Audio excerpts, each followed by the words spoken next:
The important thing to understand is that you've been putting into this vortex the things that you want for a long time. Yes. And there's no possibility that you're ever going to be in a place without contrast. But what you do about the contrast is everything. And most humans in the subject of relationships want to talk about what the other person is going to do in regards to contrast or in regards to resistance, not about what they are going to do.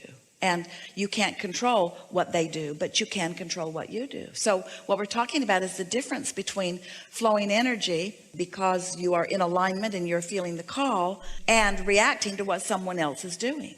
Here's the thing. This is a really good way of looking at this.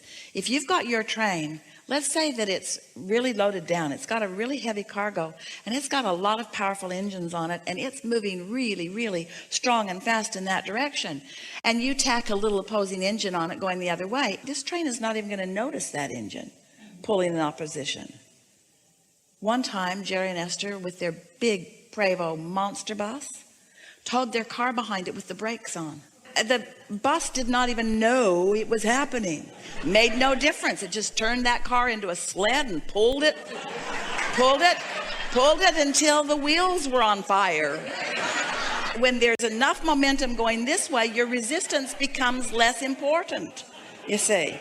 But if you're going this way and this way and this way and this way and this way and this way, then your resistance is a bigger factor in your life experience. So if we were standing in your physical shoes, we would focus upon those delicious positive aspects, of which there are so many. And we would not allow ourselves in time, it'll take a little practice, to be a reactor to the things that are bothering you.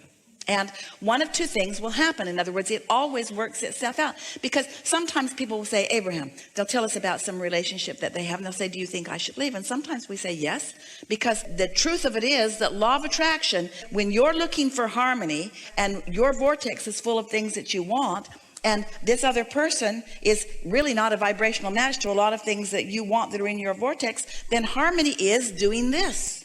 That's harmony. But it doesn't feel like that in this conversation. Mm-hmm. Well, how much longer do I have to do this? Because it's forever. I mean, okay. So with this person, for example, like well, your question is, how long do I have to put up with the discomfort? For as long as you've got those vibrational patterns going on within you. For as long as you think that somebody else needs to make the change in order for you to feel better. Right. But isn't that relationship, do you compromise? You know, maybe you don't want as much of a domesticated relationship as you think you do. I thought of that. Maybe it's possible to have everything that you both want. So you want this, the other wants this, and let's say it's different. Well, the universe can accommodate both of you completely, and you can live happily ever after. But if you're looking over there at what that one wants and you're all bound up about it, or the other one's looking over at you and not liking it and all bound up about it. So who's bound up here? Who has the most angst about what the other one is doing? You or? I think me. Yeah. Okay. So do I just allow and just continue? So when someone says to us, should I go someplace else? And we say, yes, but you'll be taking yourself with you. You'll go and you'll take that tendency with you. So wouldn't it be nice to find a way to be less of a reactionary? It would be great to be less reactionary. I mean, I'm very like all or nothing. Like I'm like, when I give fully, I give fully. Deliberate creators are often that way. But along the way, sometimes, eventually, always, if you are to really be the happy being that you were born to be, you discover that you just cannot be someone who the majority of your vibration comes from your reaction to things, because it makes such a chaotic, wobbly world for you. You're just not going to find enough people to line up with what you want. You just have to be someone who lives in the world, who is dominantly controlling your own point of attraction, but isn't responding to the point of attractions that others are bringing to themselves. It's a sort of understanding that variety is a good thing, not a bad thing. You see, let's just back away from you just a little bit into a broader view of mass consciousness, or we're talking about the collective consciousness of humans who are on your planet today. So many, in fact, most, have not reconnected with the fullness of who they are. And just for that reason and that reason alone, they feel more vulnerable. And then in their vulnerability, they become scrutinizers of what's going on around them. They were having reactions to what's going on around them. So they react to that, and they react to that, and they react to that. It's the conditional life that is not serving you very well. It's like, this condition is wonderful, and so I focus upon it, and it makes me feel good, and I love this condition, but that condition doesn't make me feel good. But since I'm a conditional person, because I've trained myself to be, because when I focus on things that make me feel good, I feel good, and so I've trained myself to be conditional, but now I'm faced with things that don't feel good too. So then I've got all this mixed energy going on. Where if you are unconditional, which means it's not these things that you're focusing on first and foremost, it's alignment with source that you're focusing on first and foremost, and you've got that down, now you got a train that's going so fast and that is going to so many beautiful places that it doesn't matter what else you may hook on to it. It is insignificant by comparison with the connection that you've got going on. That's true, because I just, the vulnerability thing, I was thinking like I want a title, and I read all about attachment theory. I'm like, he's avoidant, he has all these problems committing, and I want you to commit and tell the whole world, change your Facebook status so everybody knows we're together, give me some security here. But But the very fact that you're asking for security means you're not getting it where you really get it, and you're looking for love in all the wrong places. You're looking for security in all the wrong places. You're looking for it through his behavior, and he's been there before. He knows he cannot jump through enough hoops to make you happy. Not for very long. And so as others have tried to domesticate him, here's the thing. He wants to be domesticated. He does. He wants so much of what you want. He just doesn't want to be responsible for how you feel all the time. That's true. I'm responsible for my feelings. He's responsible. That's a really great thing. But then you hear people saying, well, girl, then you need to get away from him because he's probably doing something bad. But don't listen to other people. Just align with source. Well, they won't come around so much if you don't agree with them. Law of attraction isn't even, but it's always fair. If you've got some of that going on within you, then people with those opinions will be around you expressing those opinions to you all the time. But really, look at the alternative. Do you really want to say to someone, I need your undivided attention?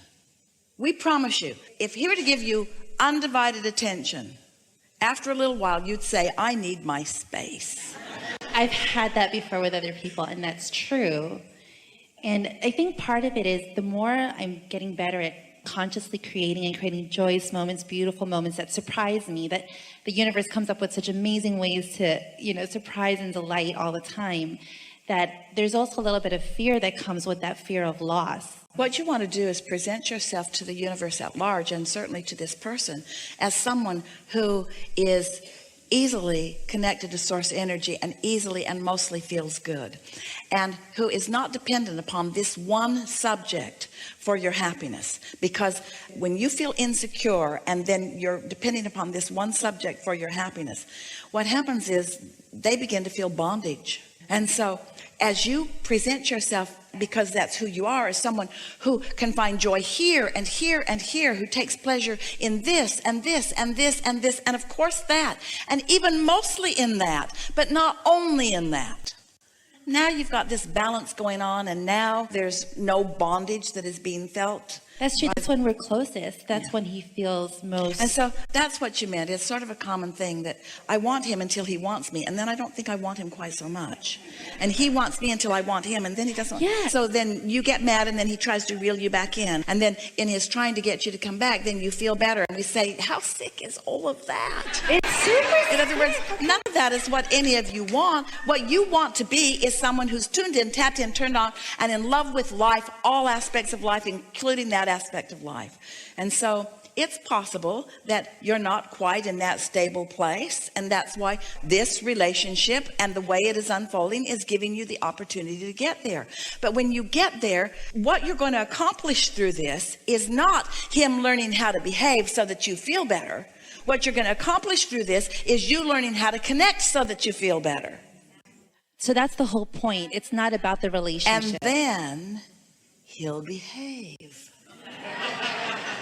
As will every other aspect of the universe. When you get in alignment with what you really want and you're no longer offering any resistance about what you want, so you don't have mixed in your vibration what you want and what you don't want, which means you're getting some of all of it. When only what's in your vibration is what you want, then that's what comes to you all around. That's how you know what you've got going on vibrationally. How you know what your output is, how you know what your point of attraction is by what comes back to you. And the flaw in your premise is you think it's what others are deciding or what others are doing that is the main factor here. It isn't. It's what you're putting out that is the main factor. So you got to radiate security, which means you got to radiate your knowledge that you have autonomy, that you are connected to source energy, that you are invincible, that there is nothing that you cannot be or do or have, that everything is always working out for you, that you are invincible. As you begin to offer that vibration, because that's what you've been practicing vibrationally, then there's no monkey business going on in your vibration. And then what you attract from every relationship reflects who you really are and what you've got going on. So the most emphatic thing that you want to say to this friend is, I appreciate so much how your behavior lets me understand what I'm outputting. So if something happens and you don't like it very much and you want to blame them, really what you want to do is say, thanks for pointing it out. Pointing what out? What I got going on in my point of attraction. What I've got going on in my point of attraction, because every individual that you will ever meet is like the universe at large. They have the capacity to give you whatever your strong engine is asking for. So when things are harmonious and it's great, it's because I'm in alignment with source. It's because you're in harmony. Okay. But the flawed premise is I'm in harmony with the other. That's not how it goes. You're in harmony here first, and then the other harmony follows. And when you got this harmony going on, then even if somebody's having an off day, you don't notice it and you don't make a big hairy deal about it and you don't go to therapy to try to figure out what you're doing wrong. You just accept it for the contrasting step 5 beautiful clarifying moment that it is. And I don't have to be anxious about where this is going and what our future is. I like to do that too. Well, your anxiety is about your thought differing from the thought that your inner being has. And what anxiety is, worry is so interesting. That's you getting out there into the future where you have none of the resources of now. Because you only have the ability to connect with source energy in the now. So if in the now you're not connected to source energy and you're focused on something out there, there's no resources to cope. That's what worry is. Worry just means that you're trying to mess with the timeline. Worry just means that your thoughts are out there, but that your inner being's over here in the now. Your inner being's with you now. Now, that doesn't mean you can't have thoughts of the future in the now that feel good to you. You certainly can. But, oh, now is so delicious. It's where all of your power is.